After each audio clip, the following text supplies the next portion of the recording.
Welcome to the IDFC Capacity Building Initiative for Tracking Green Finance. Over this series of 9 e-learning videos, you'll get a deep dive into the methodologies and tools IDFC members use to enhance their green finance tracking efforts. In this session, we'll explore how financial institutions can track climate finance, targeting the transport sector effectively, ensuring investments contribute meaningfully to both the mitigation of emissions and the adaptation to climate risks. The transport sector is responsible for around a quarter of global energy-related CO2 emissions.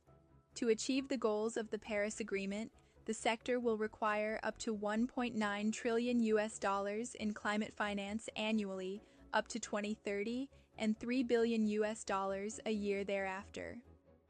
Mitigation in the transport sector involves shifting from higher carbon modes of transport to lower carbon options such as electric vehicles and public transport.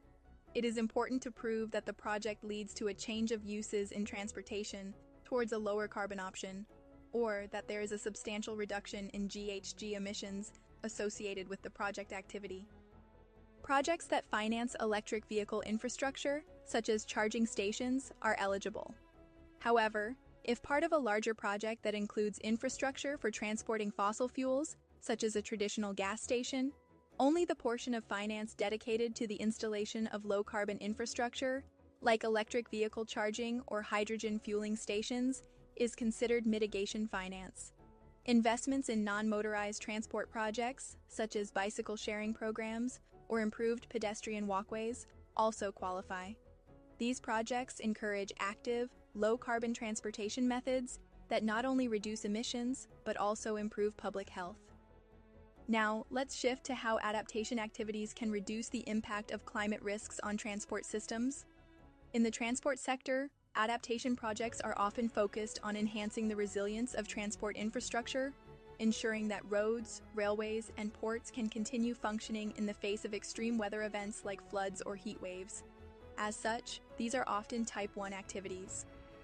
For instance, a tram line built in a flood-prone area may incorporate advanced drainage systems to manage excess water, allowing it to function even during heavy rainfall.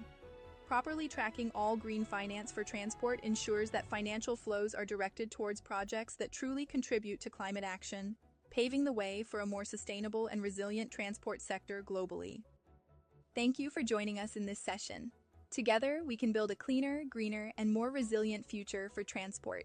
For more information on sectoral guidelines for tracking climate finance, please refer to the Common Principles for Climate Mitigation and Adaptation Finance Tracking on our website or sign up for our next workshop on the Common Principles.